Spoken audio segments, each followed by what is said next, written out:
दोस्तों हमारा देश लिटरली जल रहा है। अगर आप इंडिया को सैटेलाइट की मदद से देखें तो हीट वेव्स के वजह से ये कुछ ऐसे दिख रहा है। मतलब इंडिया इस वक्त सऊदी अरेबिया, ओमान और कई अफ्रीकन कंट्रीज से भी ज्यादा गर्म है। हीट वेव एक नेशनल इमरजेंसी है और गर्मी तो अभी शुरू ही हुई है। इस साल काफी पॉसिबिलिटीज है कि ये इंडिया का सबसे ज्यादा गर्म समर हो सकता है। सोचो मई के महीने में क्या होगा। पर ये वीडियो सिर्फ एक प्रॉब्लम के बारे में नहीं है। आखिर में हम सोल्यूशन भी डिस्कस करेंगे। सोल्यूशन जिसमें आपकी, मेरी और सरकार की एक्टिव पार्टिसिपेशन जरूरी है। चैप्टर नंबर 1, गर्मी की कीमत। दोस्तों ये गर्मी सिर्फ गर्म नहीं है बल्कि महंगी भी है। सूरज की ये हीट इंडिया को गरीब बनाती है। सुनने में अजीब लगता है पर सुनो, आज भी 75% इंडियंस फिजिकल लेबर का काम करते हैं। चाहे वो फार्मर हो, कंस्ट्रक्शन वर्कर हो या रोड साइड स्टॉल लगाने वाले हो। और ये काम कब होता है? दोपहर में, जब धूप अपने पीक पे होती है। इंडिया का 75% काम अनऑर्गेनाइज सेक्टर पे डिपेंड करता है, जो हमारी जीडीपी का 1/3 कंट्रीब्यूट करता है। पर जब गर्मी बढ़ती है तो प्रोडक्टिविटी 5 to 10% गिर जाती है।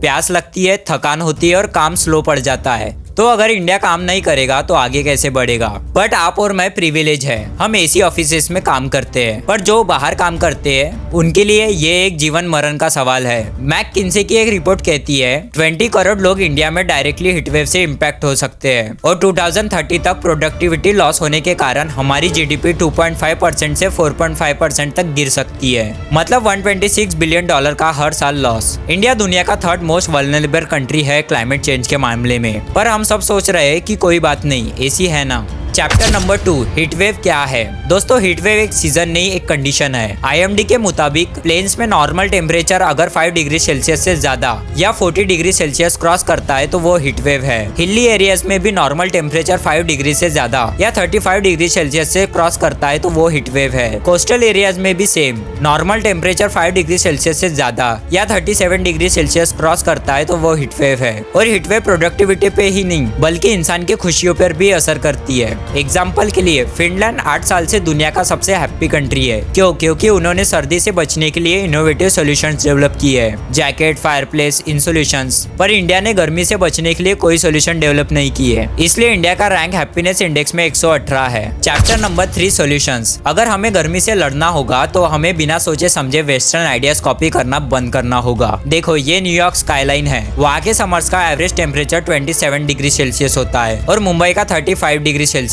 फिर भी हमने ग्लास वाली बिल्डिंग का ट्रेंड वहाँ से उठाया है। ग्लास बिल्डिंग मुंबई के लिए एक डिजास्टर है। ये डबल सन इफेक्ट क्रिएट करती है जो टेम्परेचर को बढ़ा देती है। हमें वेस्टर्न कल्चर्स हटाना होगा। अगर कॉपी करना है तो सिंगापुर से करे, वहाँ भी सेम ह्यूमिड इंडिया जैसा क्लाइमेट है, पर उन्होंने वर्टिकल गार्डन्स डेवलप किए हैं जो टेम्परेचर को कंट्रोल करते हैं। पेड़ लगाना सबसे बड़ा सोल्यूशन है। पहले गुरुकुल सिस्टम में हर स्टूडेंट को एक पीपल, एक इमली, 3 आंवला और 5 आम के पेड़ लगाने पड़ते थे। एक आम का पेड़ अपने लाइफ टाइम में 271 टन ऑक्सीजन प्रोड्यूस करता है और 81 टन कार्बन डाइऑक्साइड ऑब्जर्व करता है, जो 5 एसिड्स 1000 आवर चलने के बाद एमिट करते हैं। इसलिए पेड़ लगाना बहुत इंपॉर्टेंट है। अगर आपको लगता है कि एक इंसान इतना बड़ा बदलाव ला सकता है तो सोचिए करोड़ों लोग मिलकर एक स्टेप ले तो क्या फर्क पड़ सकता है। और दोस्तों अगर आप ऐसे ही सॉल्यूशन देखना चाहते हैं तो हमारे चैनल को सब्सक्राइब जरूर करें। Thank you so much for watching.